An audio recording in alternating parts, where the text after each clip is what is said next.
There you have it. The whole thing, start to finish. I'm telling you this because you're the only person I can talk to about this without feeling like a complete idiot. It all started so normal, you know, just a regular Tuesday night. My fiancé and I were sitting there, going over the seating chart for our wedding, and she calls me by some other guy's name. Not just any guy, but Derek, some coworker she'd been getting a little too chummy with. I played it cool at first. I just went quiet, let her stumble over her words, and make her pathetic excuses about wedding stress. But inside, my stomach was twisting into a knot. That name, Derek, was just hanging in the air, a neon sign pointing to all the little red flags I'd been ignoring. The late-night texts, the inside jokes, the heart emoji next to his name on her phone. I thought I was overthinking it. You know, just me being paranoid. But that slip of the tongue that was the proof. The one thing you can't fake. My mind went to all the usual places. Was she just marrying me for my money? For the comfortable life I'd built for us? I'm not a millionaire or anything, but I'm doing well. And she's always been a bit too excited about the nice apartment and the new car. Maybe I was just her meal ticket.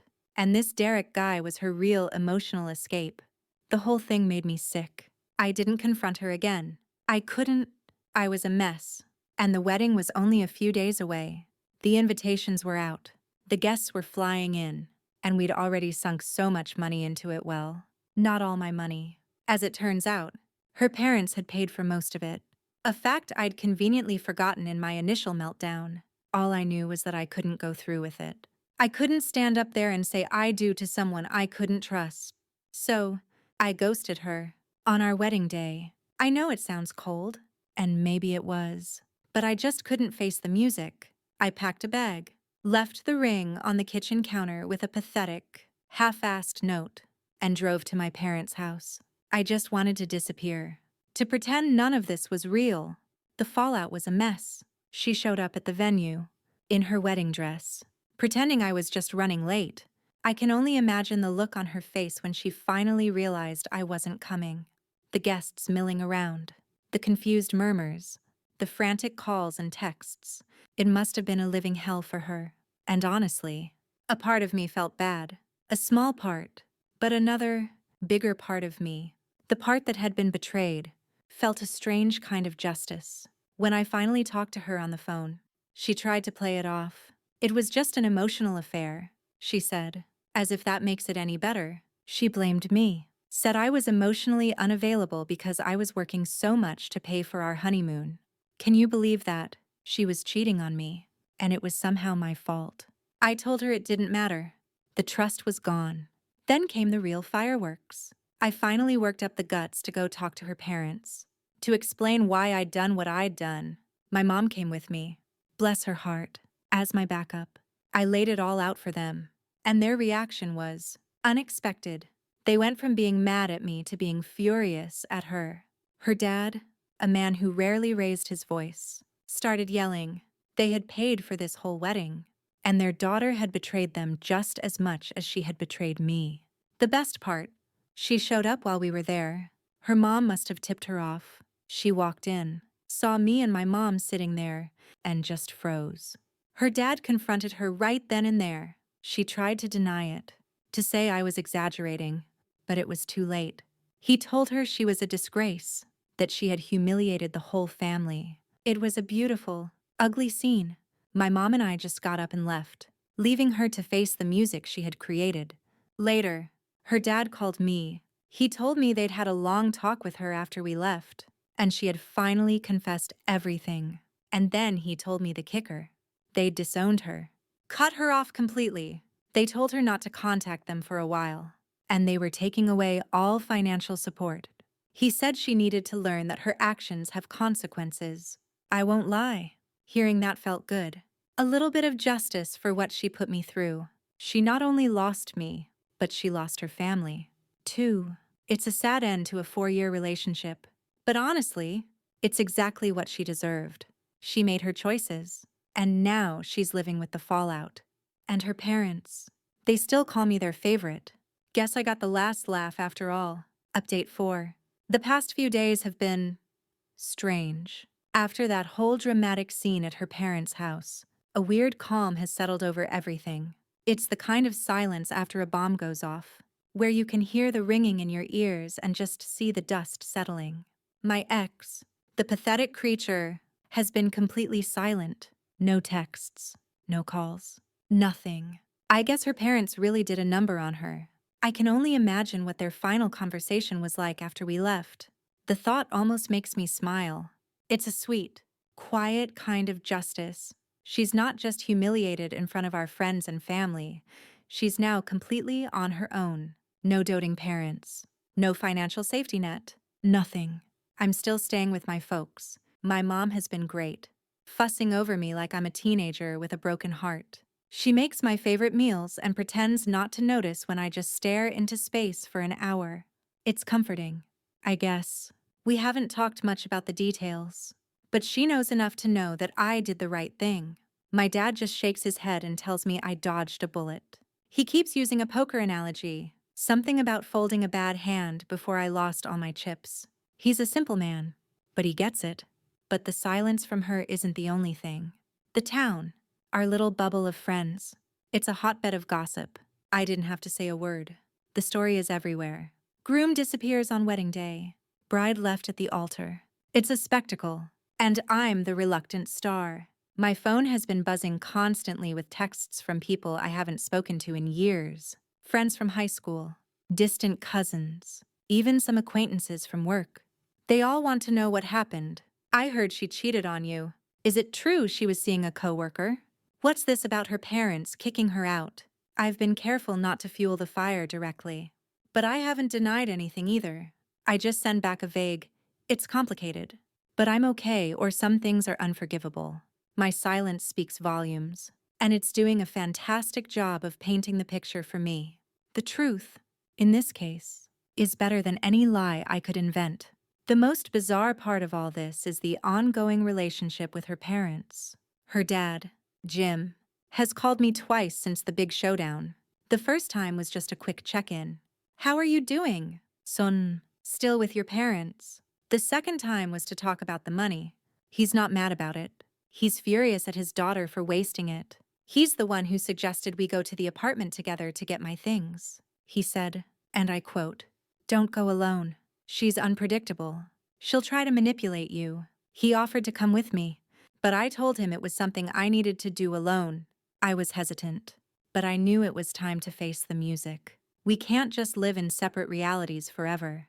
The lease is in both our names, and I need to get my life back. I drove over to the apartment yesterday. I called her first. A quick, cold text. "I'm coming over tomorrow to get my stuff. Be there." I didn't want to get into a phone call with her and get dragged into another emotional mess. She texted back, "Okay." Just a single word. It was pathetic. I expected a whole paragraph of excuses or more crying, but nothing, just, "Okay." Maybe her parents' tough love actually worked. Or maybe she's just defeated. Walking up to that front door felt surreal. 4 years of my life, gone. The key in my hand felt heavy, like a promise I was about to break one last time. I opened the door, and the air was thick with the ghost of our life together. The wedding albums were still on the coffee table. A half-eaten box of a cake flavor she was debating was on the kitchen counter. It was a museum of our failed future. She was in the living room, sitting on the couch. Her eyes were red and puffy. She looked like a ghost of the vibrant woman I used to know. She was wearing one of my old college hoodies, the one she used to steal and wear around the apartment. It was a cheap attempt at nostalgia, a weak play for my sympathy. She looked up and said, "Hi." I just nodded. No hi back. I didn't want to engage. I walked past her and started packing. I had a plan. I wasn't going to get everything in one trip. Just the essentials. My clothes, my personal documents, my sentimental stuff, the things that mattered. She watched me silently for a while, and it was the most uncomfortable quiet I have ever experienced. I packed a box of my books, my old vinyl records, and some photos from a trip to the mountains we took a couple of years ago. I made sure to leave behind every photo that included her. It was a petty act, I know, but I couldn't stand the sight of her smiling face in my apartment anymore. Finally, she broke the silence. "Can we talk?" she asked, her voice cracking. I didn't stop packing. About what? About everything. I'm so sorry. I know I messed up. Yeah, you did, I said, zipping up a suitcase. And I don't see anything to talk about. The wedding is off. I'm gone. What's left? She started to cry again. Pathetic. I still love you. I never stopped. Love me. I turned and looked at her. Truly looked at her for the first time in weeks. If you loved me, you wouldn't have spent months texting another man. If you loved me, you wouldn't have called me by his name. If you loved me, you wouldn't have been so willing to marry me for the money. That hit a nerve. Her tears stopped for a second. It wasn't about the money. How can you say that? Can you look me in the eye and tell me it never crossed your mind that I could provide a good life for you? That I was a safe choice? I didn't wait for her to answer. You think I'm a fool? I saw the way you lit up when I bought us that new car. You were so excited about the honeymoon. You were excited about the life I was building for us. The problem is, you wanted the life, but your heart was somewhere else. You wanted me as an ATM and a safety blanket, but you wanted your emotional affair on the side. And that's not love. She stood up. That's not fair. You were so busy all the time. You didn't pay attention to me. So you ran to another man, to a coworker, to Derek. I spat out his name like a curse.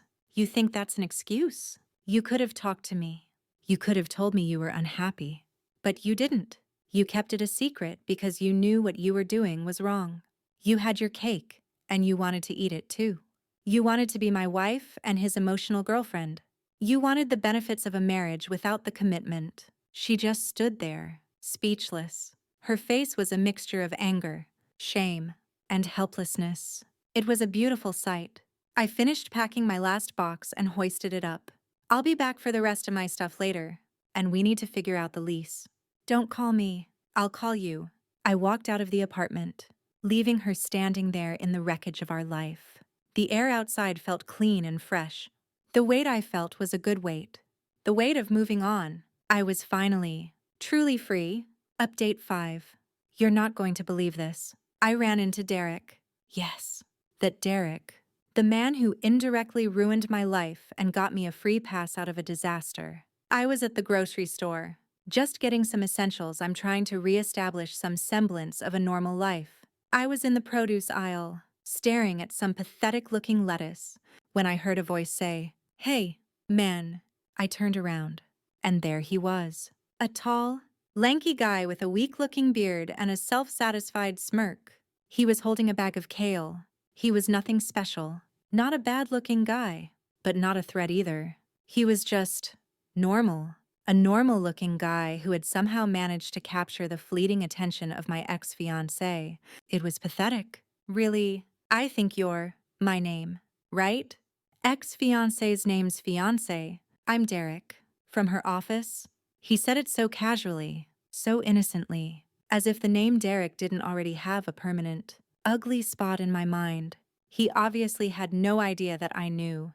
He just saw me as the guy his work friend was about to marry. The poor schmuck. I looked him up and down. My heart was pounding. This was a moment I hadn't even thought about. But here it was. The universe, in its own strange way, was giving me another piece of the puzzle. I could have just walked away. But I couldn't. I had to know. I had to see the look on his face when he finally realized what a mess he was a part of. Fiancé, I corrected him, letting the past tense hang in the air. The wedding was canceled. My fiancé and I are no longer together. He blinked. The self-satisfied smirk faltered a little. Oh, man. I'm so sorry to hear that. What happened? I think you know, Derek, I said, my voice low and hard. I leaned in a little closer, just to make sure he heard me. I know all about you and her, the late-night texts, the emotional support, the heart emojis. I know all of it. The color drained from his face. The bag of kale almost slipped from his hand. He looked like a startled deer, caught in the headlights. The smugness was completely gone, replaced by a look of sheer terror. Dude, I don't know what you're talking about, he stammered, his voice suddenly weak. We were just friends. She was going through a tough time. Tough time? I laughed. A bitter, hollow sound. She was planning her wedding, marrying me. What tough time was she having? Exactly. Was it tough planning her life with one man while she was fantasizing about another? He tried to protest again, but I cut him off. Let me tell you something, Derek. You may have thought you were just a sympathetic ear. You may have convinced yourself it was just a friendship, but you were more than that to her. You were the reason she called me by your name when we were making our wedding seating chart. You were the reason I couldn't marry her. You were the distraction, the emotional crutch, the other man. And now she's lost everything. Not just me, but her family. Too, they disowned her. All because of you. I watched his face crumble. The shame, the shock, the guilt, it was all there. It was a beautiful thing to witness. He was no longer the innocent, oblivious coworker. He was the catalyst. The man who helped my ex-fiancé blow up her life. He was a pathetic, spineless fool who had no idea what he had gotten himself into. He didn't even try to defend himself. He just stood there, looking at the floor, his face a mask of regret. I could see him mentally piecing it all together. The canceled wedding, the humiliation, the family fallout. He had no idea the mess he had created. I gave him one last look of utter disdain and just walked away, leaving him standing there with his bag of kale, his pathetic life suddenly exposed. The best part, I told her dad about it.